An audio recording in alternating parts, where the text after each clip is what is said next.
Hey, Auntie. What's up, baby? You know you can tell Auntie anything.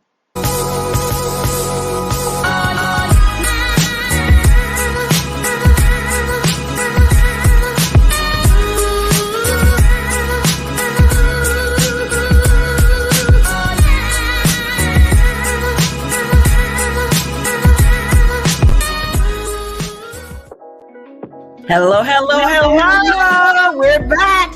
It's your favorite aunties. And this is the We Are Your Aunties show. I'm Payge Means Hopper, the founder and the writer of the book, Healing the Wounds of American Slavery. And this show derives from that book. So everything that we do here comes out of that book and out of that philosophy. And we're so excited to have you here.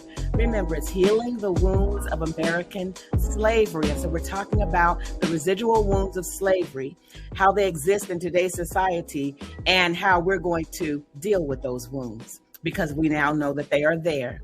So again, I'm Payge Means Hopper. I'm Auntie Payge. And the reason we call ourselves the Aunties is because we come with warm hearts.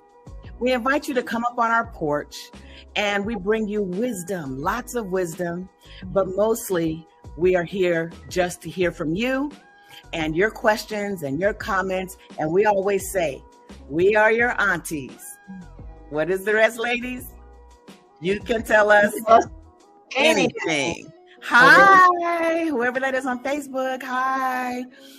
So you can tell us anything, but there's a way to say everything, right? So we invite your comments. We invite your concerns. Go ahead and put them in the chat and we'll do our best to address those. So I want to throw the mic to Auntie Rosemary, since Auntie Genoa has her mic on mute. And go ahead, Auntie Rosemary. Tell the people who you are. Welcome. My name is Rosemary, and you call me Auntie Rosemary. And I believe in giving and sharing of myself. And I'm a seasoned woman, an artist, and I love to give of myself. That's wisdom. Anything that is needed for the community, I am that soldier. So get ready. I love that. I love that. It's Jacqueline with us tonight. Hey, you have Jacqueline on this show very soon. I'm going to go grab her. But thank you for that wonderful introduction, Auntie Rosemary. And Auntie Genoa? Yes, I'm also a published author.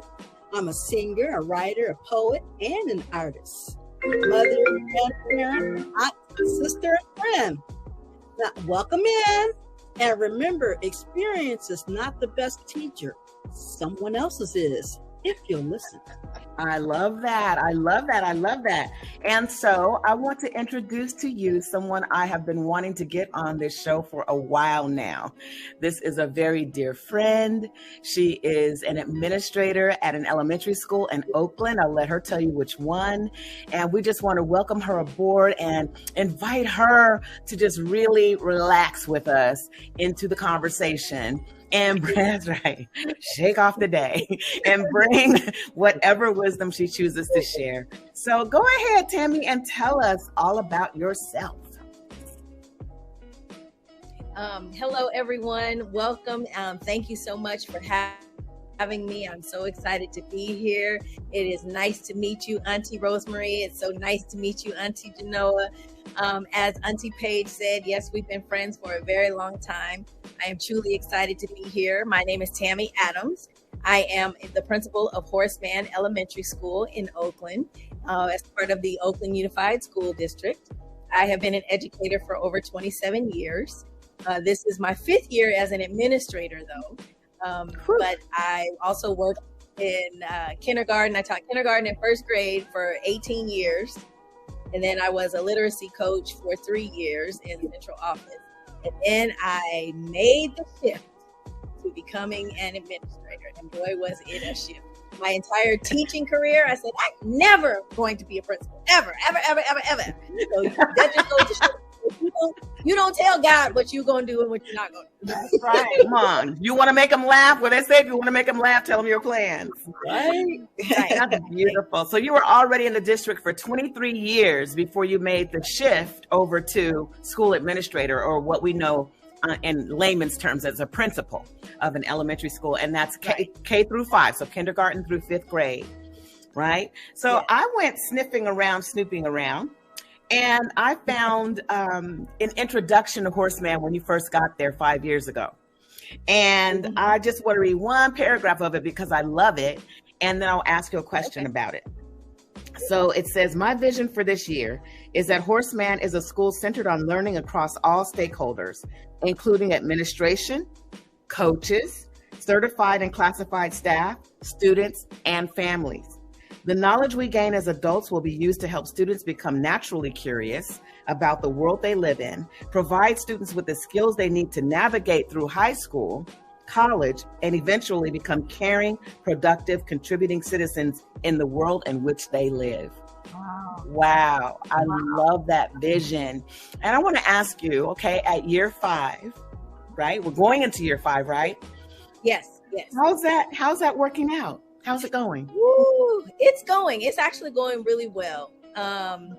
We still have bumps in the road. We still have a ways to go, but we have come a long way. One of the ways that we engage staff in learning is through our professional development, and that has had different iterations over the years. And this year, I feel that we are truly not just learning about ourselves as educators, but we're also learning about the impact we have on our students. So we have regular cycles of looking at student work to identify what it is that students are learning and how we know that they're learning. We have opportunities for students to actually engage and self-assess. Did I learn? In fact, I was in a classroom today and the teacher's like, show me a thumbs up. This was our learning target. Show me a thumbs up how well you did with this learning target today. And there were some that were like, sideways and some.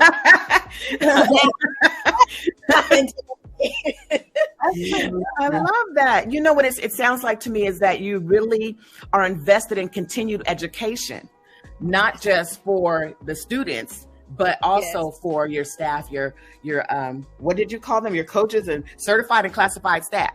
Like everyone is engaged in continuing education. And so you're staying fresh, staying on the cutting edge of what's new. Right. That's awesome. I love that. So we engage families also. So it includes families. In fact, tomorrow we are doing a parent workshop.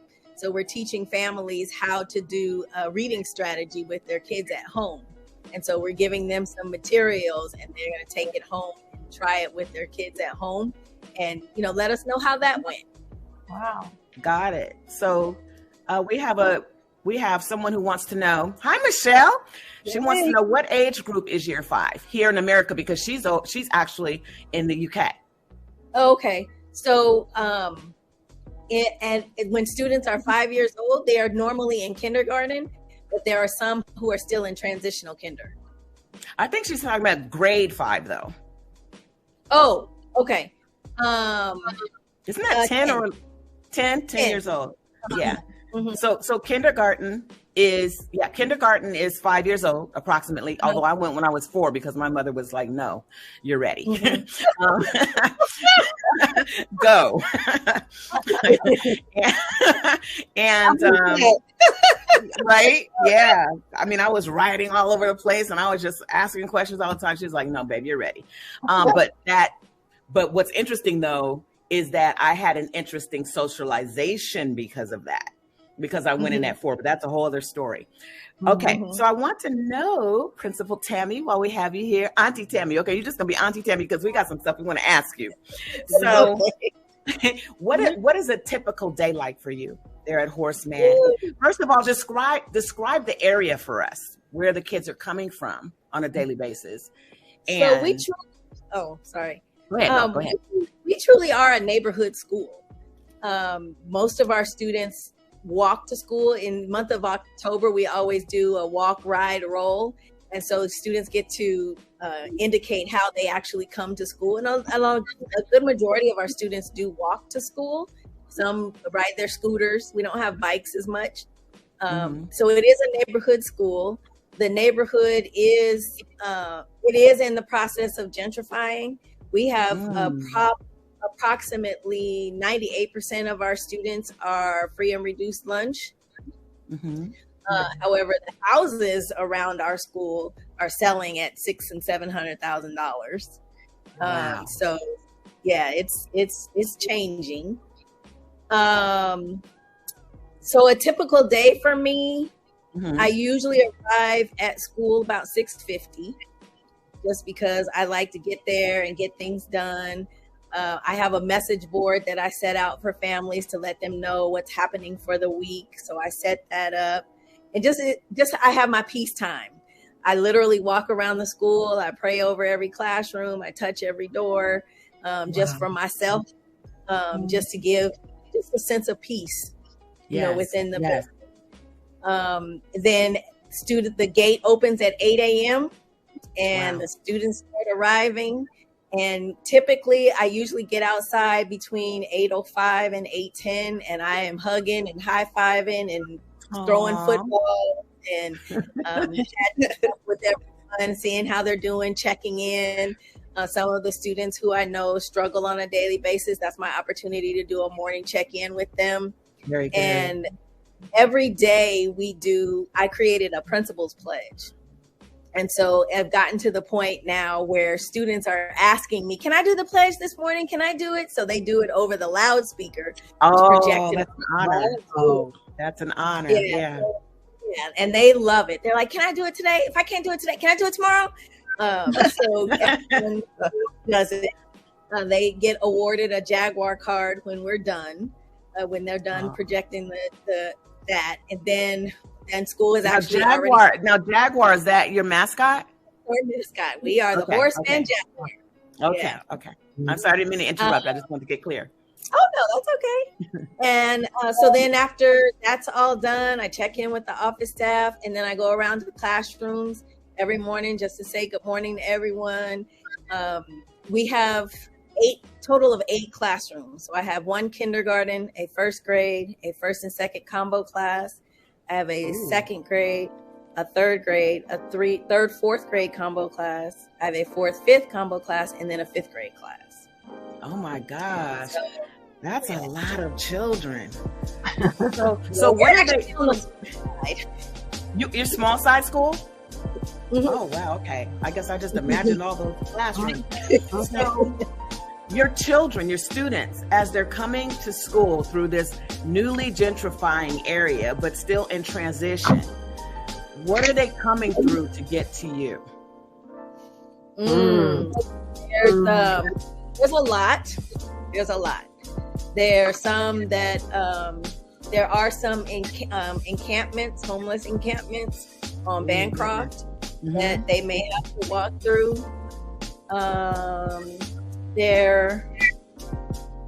That's kind of the most of it. There's some that are on our schools in the center. There's some to the left, and there's a few to the right that they do have to. Got it. I was working at St. Louis Bertrand for a while, and that was I think in the mid 90s or something like that. And I remember gunfire. And that's in the same general area. And our principal was Diana Adams. I don't know if you remember her or not. Incredible administrator. And we had K through 12. So, obviously the older kids would look out for the younger kids and all that kind of stuff. But when that would happen, we would all just go on lockdown immediately, grab all the kids and go on lockdown. And so I was asking you that because there are so many children who, and I would definitely want the other aunties to jump in here, but I'm going to go ahead and read from the book as I usually do, but I just had a couple lead up questions. I just wanted to bring that to mind in terms of the homes, being very careful to be respectful about where people are coming from, because I think everyone's really doing their best, the best that they can do with what they've got, right? And when they have to come through not only a physically challenging environment, but also psychologically and emotionally from the homes, just parents trying to do the best that they can in sometimes nearly against impossible odds, what that does to the mind of the child in terms of their learning. And so that's why I kind of wanted to bring that up, because the reading that I'm going to do tonight is from the chapter, or actually it's not a chapter, it's one of the wounds within a wound, and it's called Scattered and Unfocused. And so that's one of the wounds that I say that trauma definitely impedes on our focus. So I'm going to go ahead and read that, and then I'm going to throw it to the aunties to get their thoughts on it, and then we'll go forward from there. So I am on page, and I guess I'm scattered and unfocused because I can't find it. No, just kidding. I'm starting on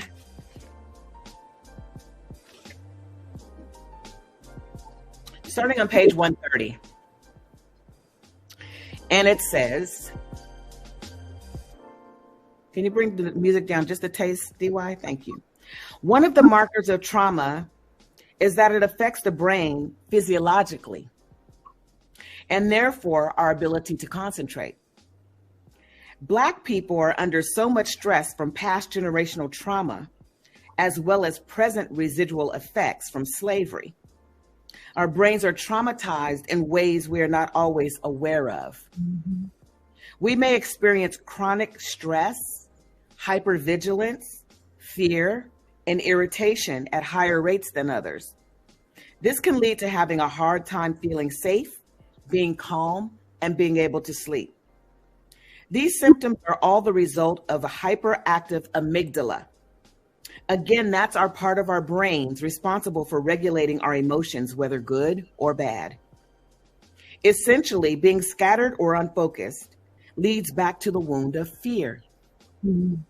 Fear that is trapped inside.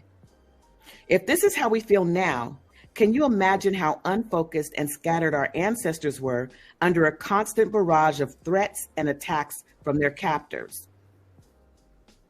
Without knowledge of how to open the valve and release the fear and trauma they experienced, they continued to be scattered and unfocused. But there's hope for us.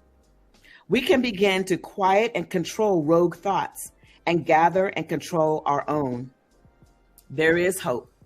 Take it from one who knows. So I just wanted to talk about children in relationship to that phenomenon. So aunties, I'm going to open it up to you first for any questions, comments, or anything that you heard in there that might be affecting you personally or some of the children around you, or what do you think about that? Oh, I tell you, when I hear some, just even a stanza, I just get the chills from that when I hear it. And so I love that. But anyway, I tell you, you know what? It's all. I'm going back to the foundation, as we mentioned earlier. It makes a difference in how the children are raised, how they're reared, how the community is accepting what's going on around them. It just makes a difference. And then with everything that's happening, what you read in your book, as far as what the DNA and everything that is affecting us from past hurts, it's a wonder. But what I want to say is memory, because I'm going to bring up a story that happened to me when I was a child. I think I was in the second grade. It may have been, I think it was the second grade, first or second.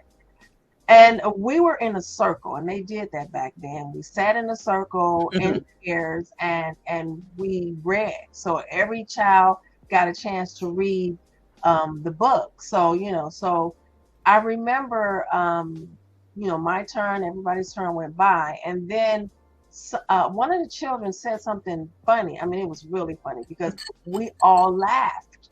And I remember just laughing, just giving my laugh, and the teacher kicked me, and the kick, I'm telling you, this kick is still being felt today.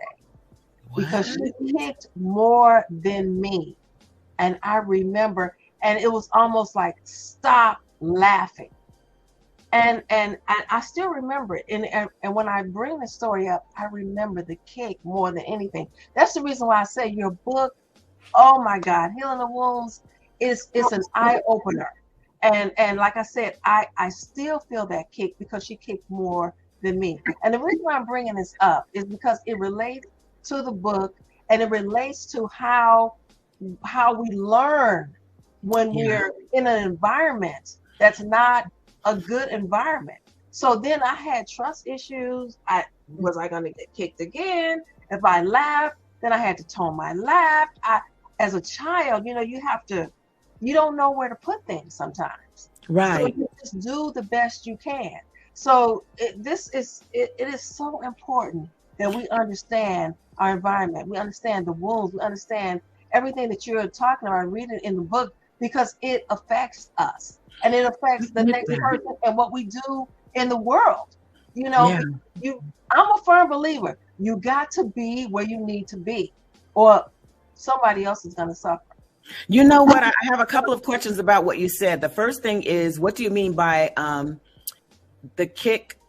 The kick is still with you, and that she kicked more than you. I want to know what that means. Okay. And then the other thing is, I love that you're bringing this in, because it definitely leads to or speaks to the topic very clearly, scattered and unfocused. And the topic, by the way, is school. Is it really elementary? So we're talking about elementary school age children.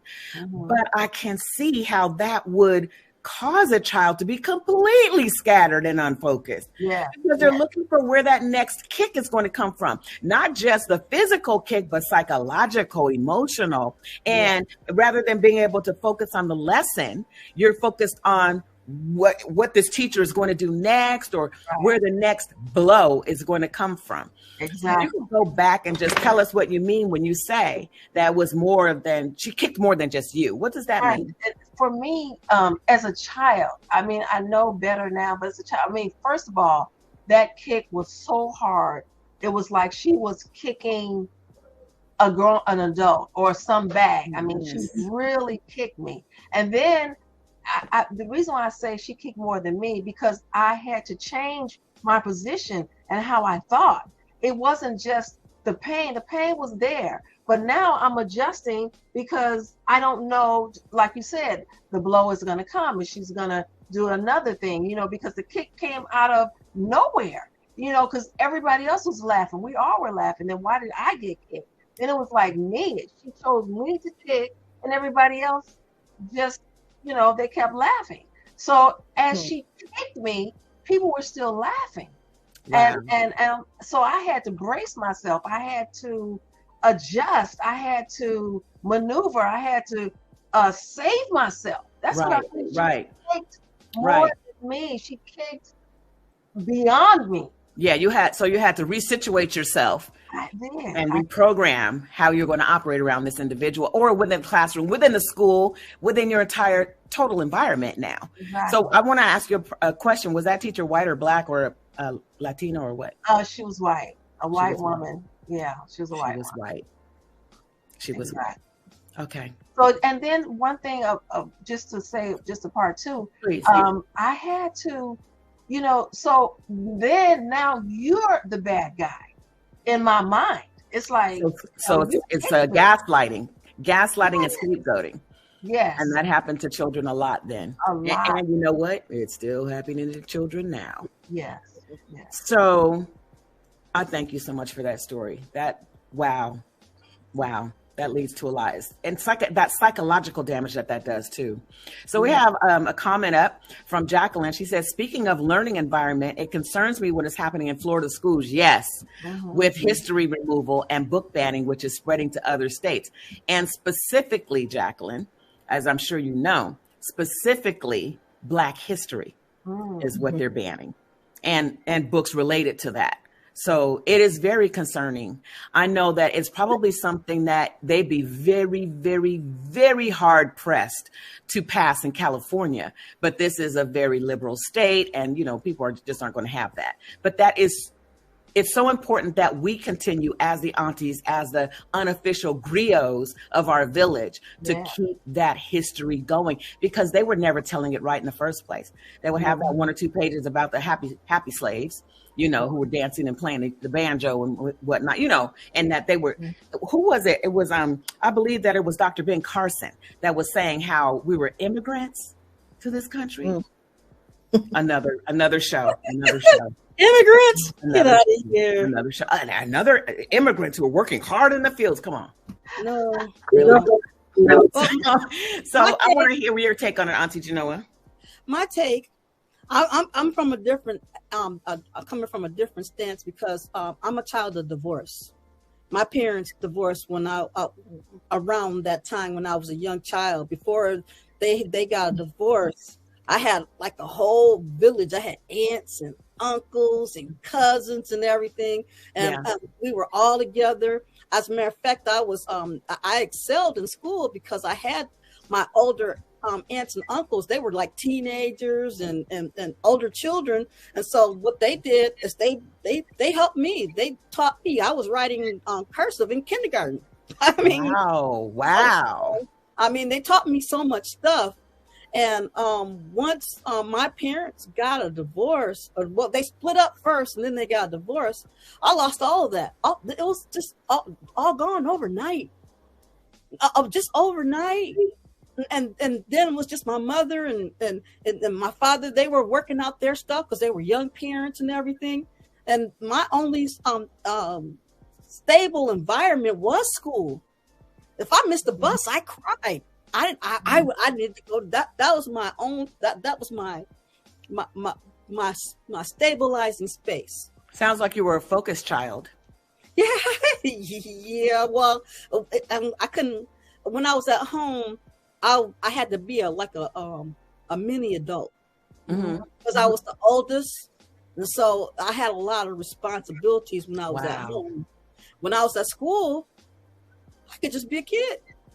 Yeah. And when I was at school, it didn't matter that children were teasing me because I didn't have whatever. I didn't care about all that. All I cared about was I was at school. Yeah. Yeah. And so a lot of these kids now, their parents aren't getting married. But it's still the same. There's an unstable home. If the parents is getting along good, everything's all good and fine.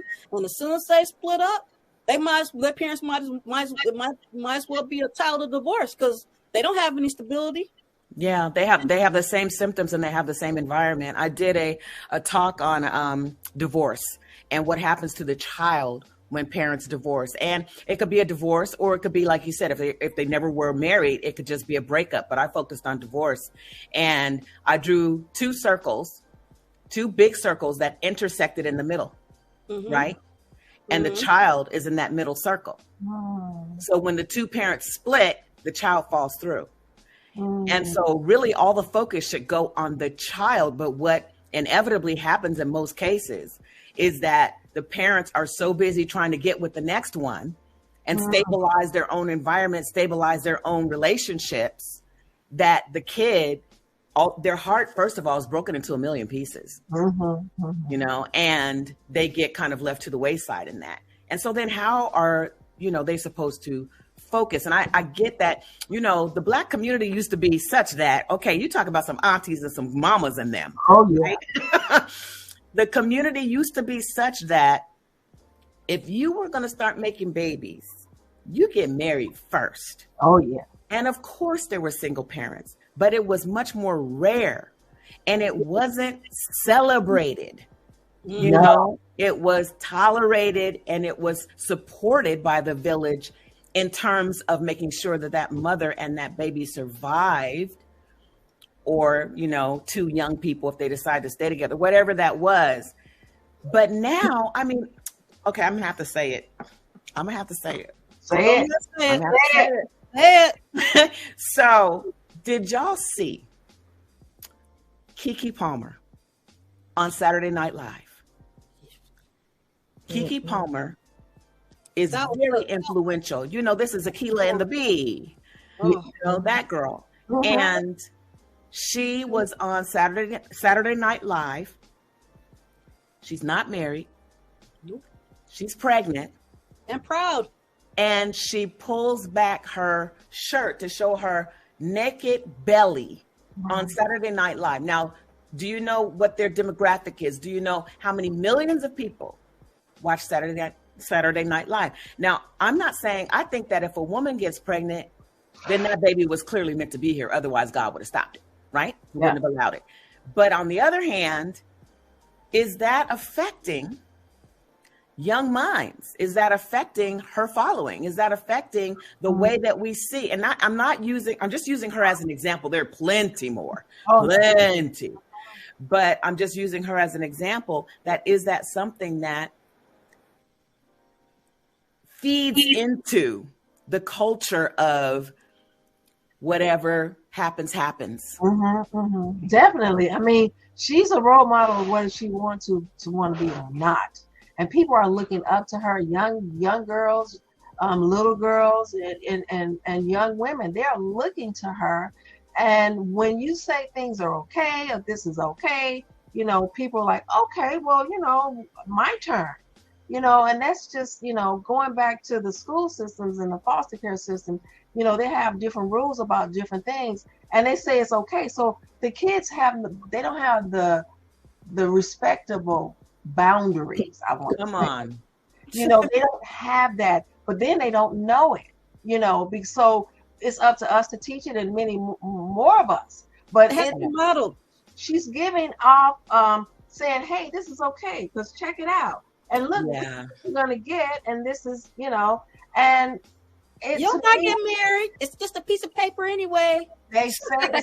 Okay, before I throw it to our guest, because I'm coming back to our guest and back to the topic, school, is it really elementary? And we're talking about being scattered and unfocused, and some things that can take children and teenagers really take their focus off of their education and what it is that they're supposed to be doing when they're at school. And I just want to say that, there are just several others who are also influencing in that way. And there are other things that I could say, but I just want to give it to you, Tammie, and ask you, what do you do when you find that you have students who are so inundated by what's happening at home that they're coming to school scattered and unfocused, like they really can't concentrate on the task at hand? What do you do with that family? Because I know that you have a more holistic approach. Mm-hmm. Yeah, one of the things is we do have something at our school called check in, check out. And so it's an opportunity for that student, for one of our scholars, to build a relationship with a different adult at the school. So it's not necessarily their teacher, but another adult that they trust at the school. And usually this comes about by holding what we call a student success team meeting. And that's where myself, our school psychologist, the teacher, the parents, and we actually also have a clinical interventionist at our school site. So she also comes and she does one-on-one counseling with students. So she may also attend, but we have this student success team meeting where we start off with identifying what are the students' strengths. What is something that this scholar is good at, whether at home or at school. And then we move into the areas of concern. And so we kind of try to brainstorm and strategize what are some ways that we can support this scholar so they're not scattered and unfocused, so that they have opportunities to kind of get some of that energy out so that they can come back to the classroom and do what they need to do in order to get their learning in. And so one of those solutions is a check-in, check-out. And so usually what happens is that person that they have that relationship with outside of their classroom, those two sit down and create a goal of something they want to actually work on. There could be many things, but we want to start with something small where the student feels successful, builds their confidence. And that check-in could start as early as 8:30 in the morning. And there's usually the ones that I've done, there are a small chunk of time in the morning. Then I go and check on the child. How are you doing? And they get a certain number of points. They have a goal number of points they're going to work towards that day. Wow. Once they get those goals and meet those numbers, then they can, get something out of my prize bucket in my office. Oh, and that's why we love Principal Tammie. I mean, the principal is coming by personally checking for them, and setting markers. Yeah. And checking back, circling back to make sure that those markers are met. Yeah. Yes. And so how effective has that been? It varies, and the hard part about the principal doing it is that I'm pulled in so many different directions that it is the inconsistency that I'm providing also does not help. But I still try and do my check-ins. Like I have a student where she and I will look at my calendar, and I'm like, oh, here's all I got today. Okay, so here's the time that I'm going to actually come, and I have to actually follow through. Say, at 11:30, I'm going to come get you. We walk around the yard. We talk about different things. And I was like, okay, you ready to go back into class? Let's go. And look, one of our viewers loves that. They say check in, check out. Sounds like an amazing resource and support. I love that too. And even though you can't be as hands-on with it as you would like, it's incorporating other team members, to support with that consistency too. That really, I'm sure, helps to take that process along. But I'm glad that you just have that in at all. And that leads me to my next question too, which is, what can the village do? What can we do as villagers? We're talking about, the gatekeepers in our communities. We're talking about, the mothers, the fathers, the sisters, the cousins, the uncles, everyone, and the neighbors too. What can we do to support our principals at our elementary schools? One thing that actually Auntie Genoa mentioned is really thinking, it's really important for families to think about how they're sending their child to school.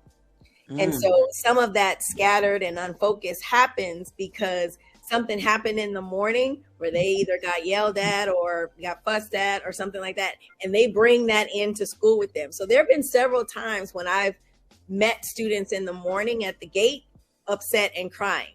And so, we want to walk it out and talk it out.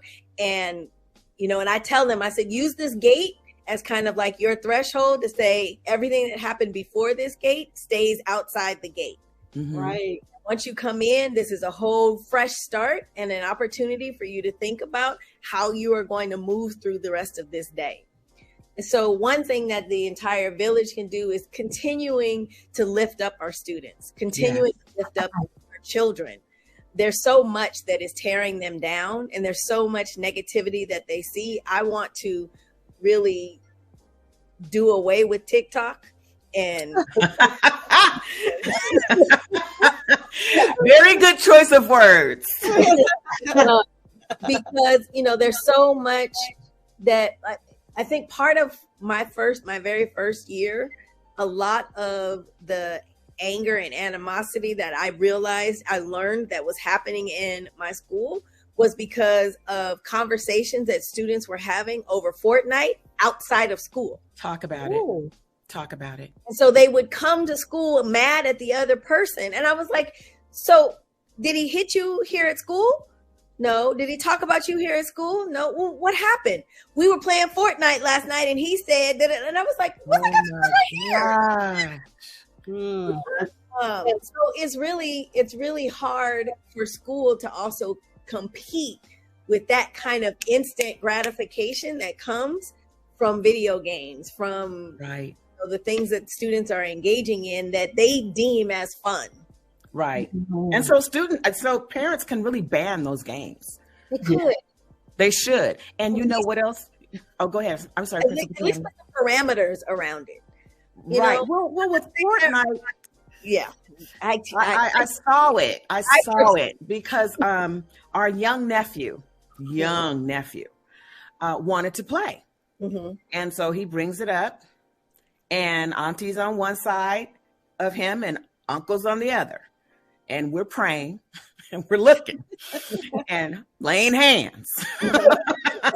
And we needed to see what it was. We needed to see. That's the other thing too. Parents, you need to see. Yes. Christians who, we're so put on blinders to what's going on in the world. Well, you need to know. Yes. We're looking, and it's creepy. It's very dark. Yes. Literally dark. And there are things crawling around in the dark. And you've got this whole stream of chat going on with people of all ages and backgrounds all over the planet. So all of this has access to your child's mind through their eye gates, their ear gates, their heart, like everything. So I get when they come to school that they can't separate and differentiate between what they've seen there and who they're seeing in front of their face. And another thing, while I'm on the soapbox, is AI and how that's now being introduced, and it's on an even deeper level, and there are no parameters or boundaries around it. Any child, anyone of any age can use it. And it's a submersion of, you know, the mind and all of your emotions and your faculties. And so then where do we draw the line there? Now, I'm not saying that AI is not helpful in some ways, but I can only imagine, you know, a child being totally lost in that world. The metaverse, it's called. The metaverse, where, you know, they go in as, what do you call it when you make up this character of yourself? Avatar. Your avatar. You go in as your avatar. You know, and here's the other danger with that, with games that Principal Tammy was talking about, is that you can make yourself look 25. Oh, yeah. Right, on these avatars with the boobage and the bottom and all of that. And you're only 10, 12, 13. And then there are predators out there. So I get, Principal Tammy, that I love what you said. I don't love that it's happening, but I like that you brought that to light about the challenges that you're up against and the competition for their mind and their heart and their emotions, really, at the end of the day, because they're still developing. So one of the viewers says, check in, check out. The kids still know you care, Principal Tammy Adams. Yeah, let's give Tammy Adams some love. And what seems like inconsistency is still valuable support, especially when it's communicated as much as possible situation. I love that. And it's true that, you know, just that you plug in with them and they plug in with you, and they know that at the end of the day, how come I can't hide this? Okay. At the end of the day, it's available. Yes. So given your check in, check out, given your greeting the children at the front gate, that also seems to give you more insight to their true personalities and what's really happening with them. Talk to us about the child who, without saying any names, obviously, but the child at every elementary school. Come on, the one child, right? Yes. Who is extremely bright. Yep. But using their intelligence for all the wrong things. What do we do with that child? I can see somebody came to mind for you. It's okay. We're not saying names here. We're not saying names. You know, it's a lot of love. A lot of love. And it unfortunately, it does take time. And sometimes it's hard as a classroom teacher when you have 27, 28, 29 other students in front of you to give that one student that time. But there are ways that can actually happen. So we do some things. I have an amazing restorative justice facilitator who's now my community school manager. So he also does restorative circles with students. But one of the things that they are working on is also doing something called a lunch bunch. Oh, okay. And so we say, you know, once a week, once a month, you know, choosing that one beautiful soul of a student. Yes. And really taking some time to get to know them. Because really it's about building relationships. Yes. It is really about building relationships. If you build relationships with students, they trust you, they believe in you, and children test the boundaries of adults on a consistent basis. Yep. And they want to know, are you dependable? Do you mean what you say? Are you going to follow through with what you say? And if I do all of these things, are you still going to be there for me? You still love me. Yeah. Will you I got a still love story. me? So in the lunch bunch, is that in the lunch bunch, are they are they all similar in that description that I gave? Like these really bright children who are kind of scattered and unfocused, or feel that, you know, they're kind of challenging. Yes, sometimes. Okay, Sometimes good. Yeah. And sometimes the scattered and unfocused is because I don't know how to do something, and I don't want anyone to know that I don't know how to do it. So it's really more about behavior. So because they don't know how to do it. If you talk to me about my behavior, you won't recognize that I'm struggling with reading. Mm-hmm. If you talk to me about my behavior, you won't notice that I struggle with peer relationships. And so, yeah. Oh, this is a good question that's up right now, Tammy. Family issues are complex enough, but how do you handle student fears about campus violence or school shootings? Great question. Yes. Mm-hmm. So one of the great things that the district is doing is making sure that every school has a door buzzer. So we have a camera at the front door and a buzzer in order to be able to let people in. And we can also talk to whoever is standing outside the school. And that is the one way to be able to get into the school. The other thing is, we do also practice emergency drills. So we practice fire drills, we practice earthquake drills. And as a result of what's happening now, we are literally practicing lockdown drills. And we're practicing down barricade drills and just in-house lockdown drills. And it's really scary to think that this is where we've come, where school is still a scary place. School is supposed to be safe. School is supposed to be safe. And, you know, the recent shootings that have happened, the ones that have actually happened in Oakland, the recent shooting with the first grader of shooting his teacher, you know, it's a scary thing. And so we just really try and ensure to our students that we are here to try and protect you as much as we possibly can. And part of that means we need to practice these drills so we all know what to do in case of an emergency. Wow, that is mind blowing to me that, you know, we used to do a basic fire drill. Yes. Yep, we do. You know, and a basic safety drill, but not having to do with firearms and violence on that level.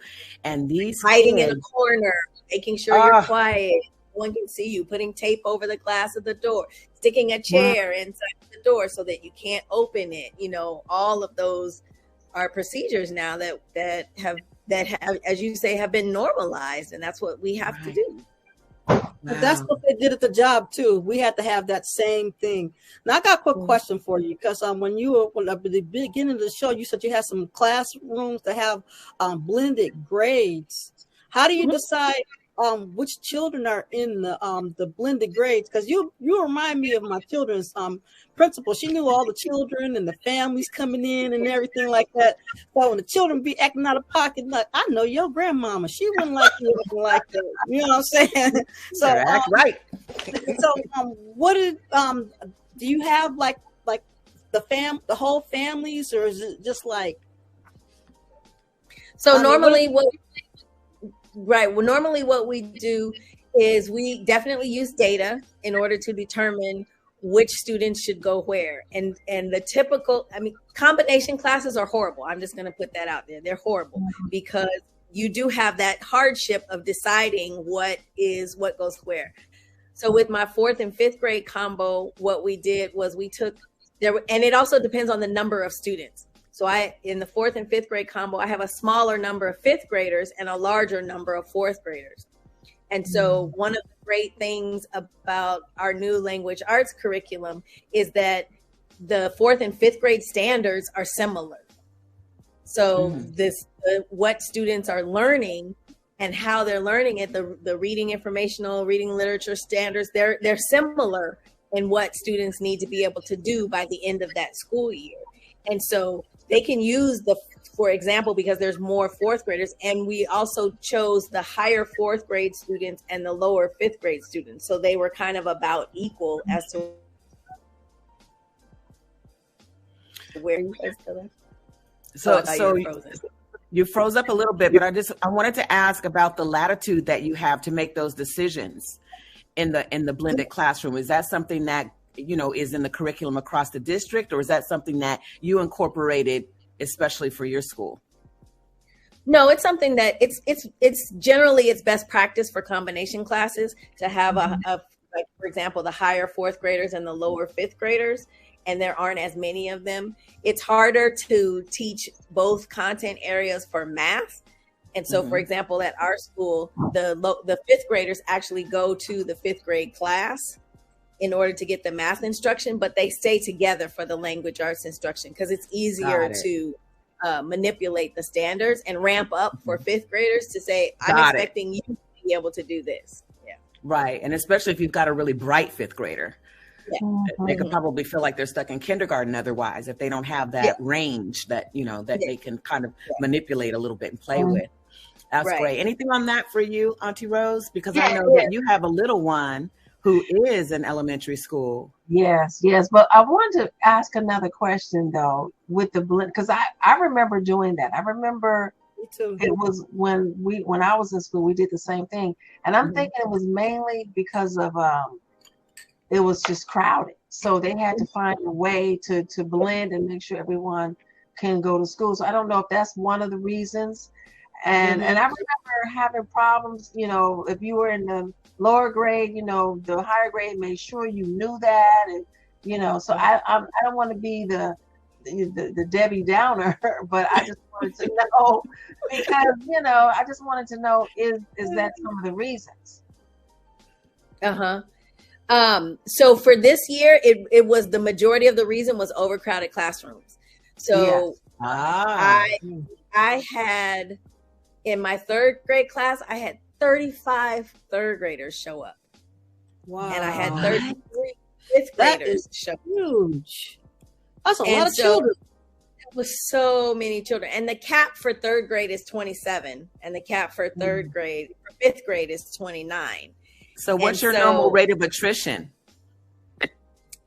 That was part of the challenge, because we were given a lower projection of how many students we were going to actually have because of the rate of attrition.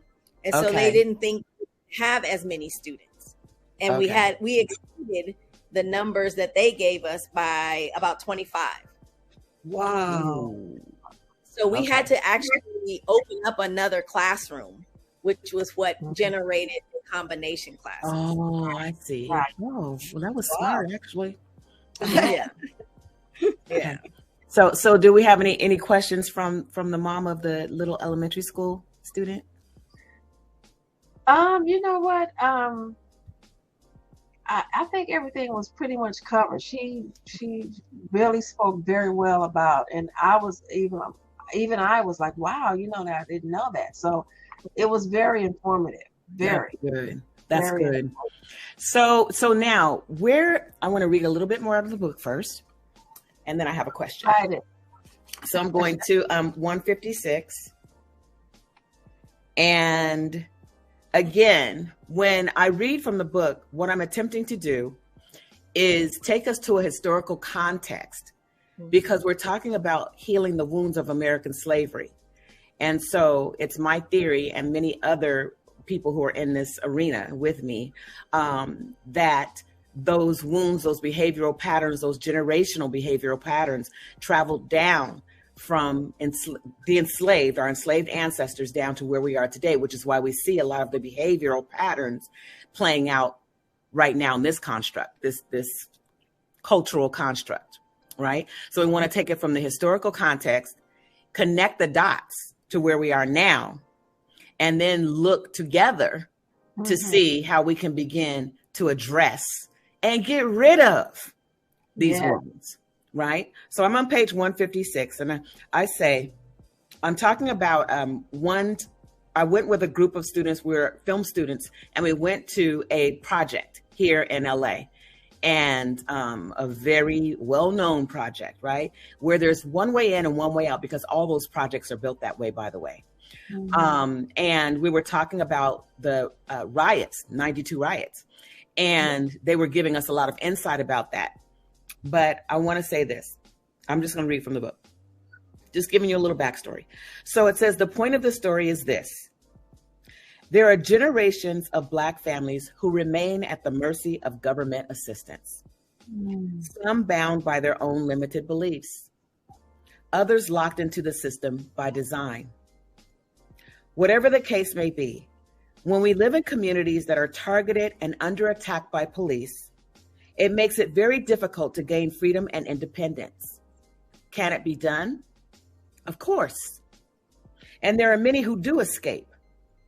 But like our ancestors, there are also many who find it very difficult to shake off and come out from under the wounds of hopelessness and helplessness. Wounds that tell them every day they must depend on the man for survival, for housing, transportation, and education, no matter how subpar these provisions may be. So we know that public education is known for being subpar. But I also know your heart for education. First of all, both of your parents are educators, right? And that you bring a different perspective to that conversation, because no matter what tools we're given, you know, we're famous. Black people are famous for taking nothing and making something out of it, right? Come on now. So even given the subpar tools that may be available, not just in Oakland public schools, but every school system across America, really, because when we compare America to other less fortunate third world, who we call third world countries, those kids are coming out sharp as tacks, coming out at the top of their industries and all of those things. So given that mindset can transfer, right, from one generation to another, to another, to another, and then plugging that into a subpar system, what would you say is the answer to combating that, to addressing that challenge? I know it's huge, but I also know who I'm talking to. Exactly. I think you're on mute. Let's take you off mute. Oh, Got it. okay, there you go. Yes, that is a huge question. The system was not built for us. Right. No. It was built to keep us out. And it's hard. It's like one of those things where you are trying to get a square peg into a round hole. And basically it's identifying ways to help students, to help families actually navigate the system and how to get through it. I don't have the answer for that. I really don't. One thing that we are, we're trying to do at HORACE MANN is really address the whole child. So we're, trying to really address the social emotional needs, the academic needs, whatever they come up with, whatever is happening with them, finding ways to support. I love it. Perform. I love that. And you know what? You at once said that you didn't have the answer, and then you gave the answer. I mean, you gave an answer that would help to support all other answers, right? Because it really does take a whole village. Yeah. And that's why we gather here together with all of these amazing women and bring in wonderful, wise women like yourself who really care about our community. Because what you said, I'll remind you because you may not know, what you said is that at HORACE MANN, we address the whole child. I love that. I love it. Because there are so many administrators who only want to address certain behaviors. Yes, and label the child and push them over into a corner or the special ed class or all of those things. You're looking at a child from a whole child perspective. that is just giving me chills right now. Yes, me too. It really is, because how often do you hear that now? Never. You know, I wanted to address, and I will address it because I don't want you to go into it here, but I will just hit on that. That's where the whole school to prison pipeline philosophy comes from, is that we're not looking at the whole child. We're only addressing behaviors. Yes. And so that's all I will say about that, because you know what? We're going to do a whole show on that. We're going to do a show on the school to prison pipeline. And then what is this new term that they have now that they're labeling children? I said it earlier.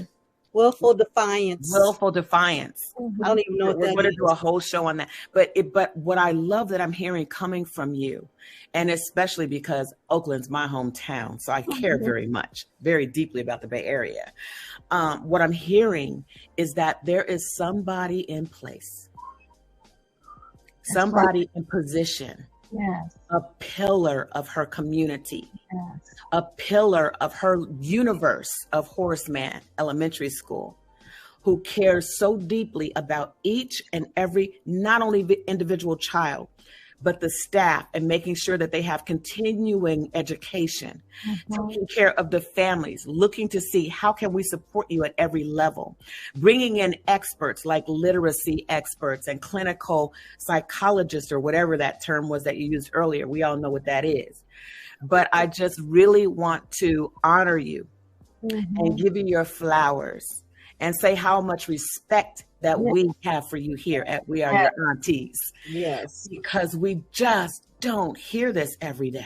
No. We just don't. And when you are living in your universe, you know, you may not realize that all of this is going on, all these tentacles that call themselves the educational system, American education system, that, you know, people aren't as aware as you are about each and every one of your babies, as you're meeting them at the gate, as you're going over to your program and looking at the markers and checking their advancement. There was one video I saw that I will never forget. I'm seeing it in my mind's eye right now. You, Principal Tammy, when you first got to Horace Mann, I don't know what the challenge was all about. I think you were challenging this child to say, look, if I beat you at this, you have to do this. Okay. And you were on the playground, literally having a foot race with this little boy. And you were running pretty good. You were running pretty good. Yeah. I almost beat him too. I didn't realize how long that track was because I got tired. And how much energy these children have.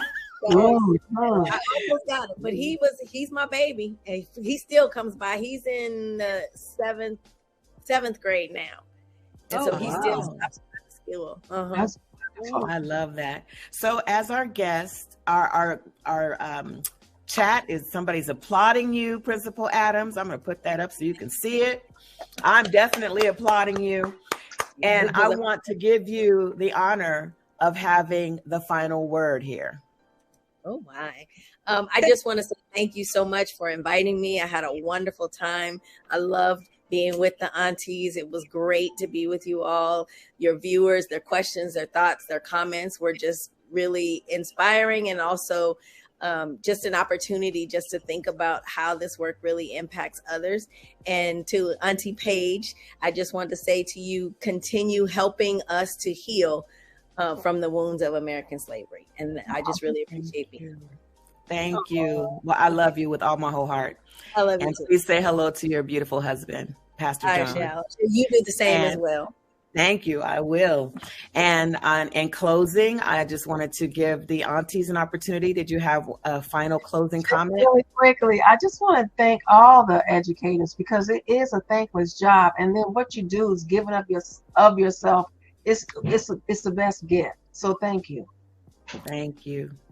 And I want to say, one hearing adult does make a difference. Yes. It does. You're always so wise, Auntie Genoa. I love that about you. And so, ladies and gentlemen, thank you for joining us. We're so super excited that you came. Next week, join us again for another incredible topic. Thank you, Facebook users, for always being there with us and encouraging and supporting us. Thank you, YouTube viewers, just for coming in with all of your comments and amazing feedback. And we will see you all next Monday. We are your favorite aunties. Yes. And you can tell us everything, but there's a way to say anything. And we'll see you next week. Thank you so much again, Principal Tammy. And good night, everybody. Bye. Hey, Auntie. What's up, baby? You know you can tell Auntie anything.